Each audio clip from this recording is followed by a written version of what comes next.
Hello and welcome back to part 4. I am beginning with point number 16 and I am going to quote Ted Beckham. If you have seen the Beckham documentary, you will know what a figure Ted Beckham is.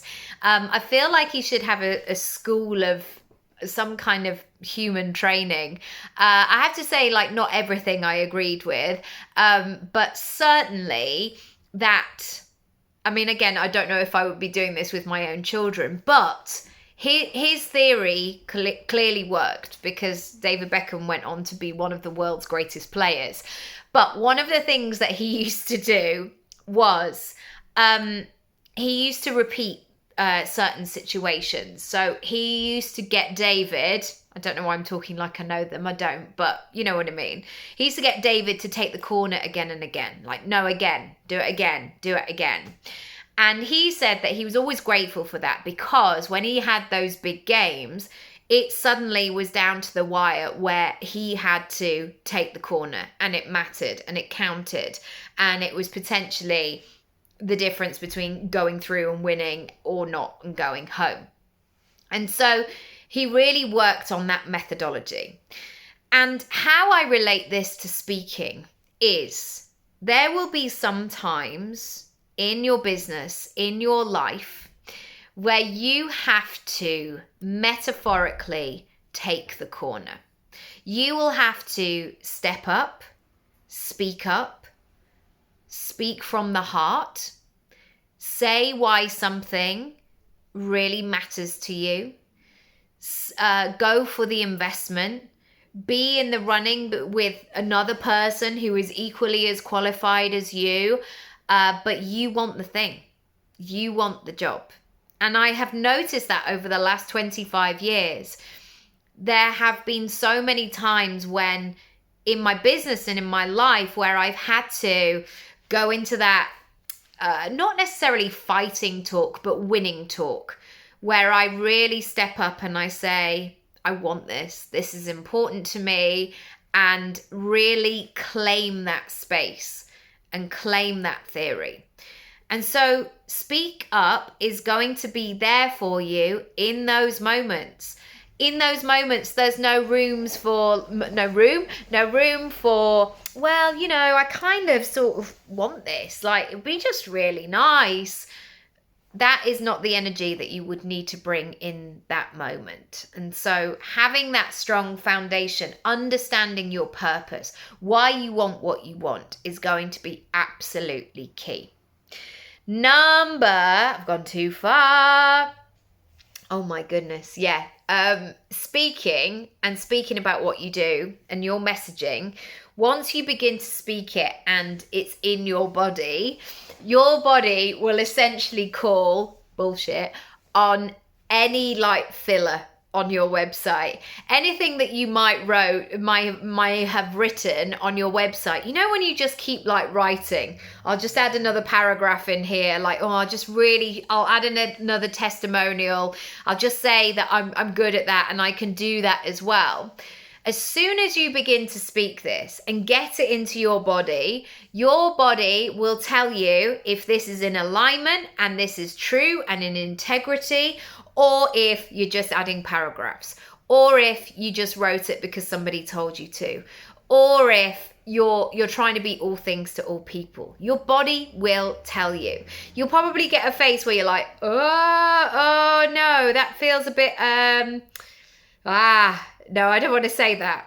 Your body will tell you, and it will be expressed in that way.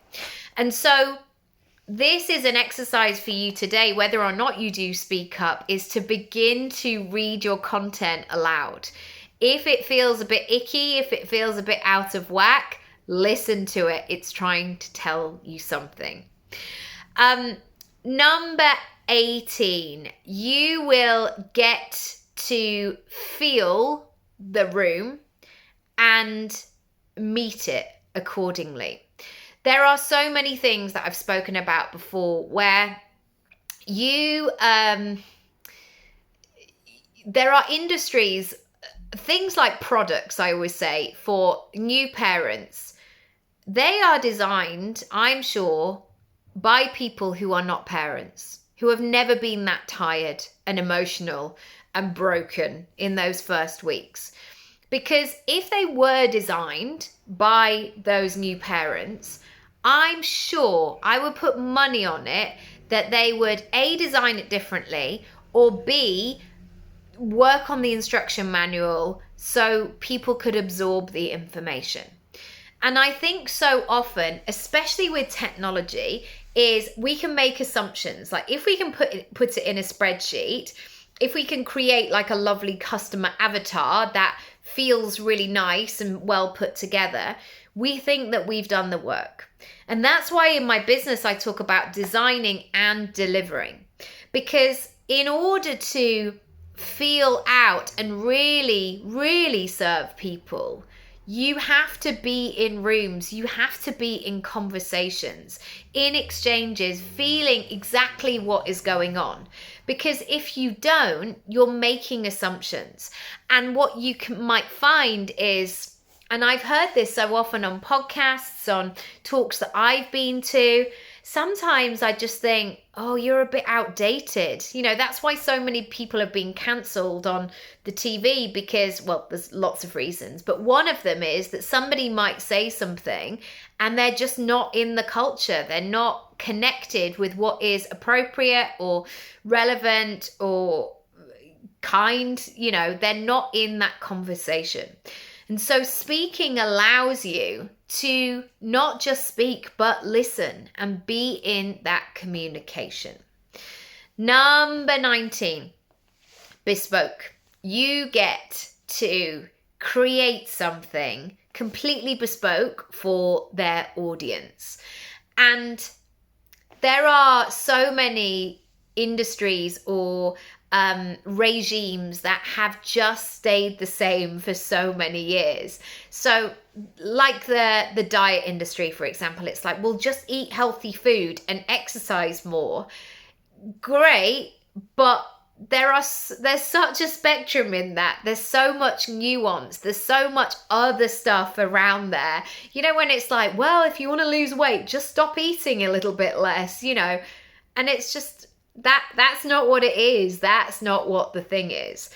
And you being able to share your unique stance and flavor and angle on something is really going to help people to get results. So again, if I was going into that diet conversation, which I'm absolutely not, if you had parents who wanted to reconnect with their core muscles, for example, you wouldn't necessarily just be saying to them, you just got to exercise more, as many hours in the day as possible.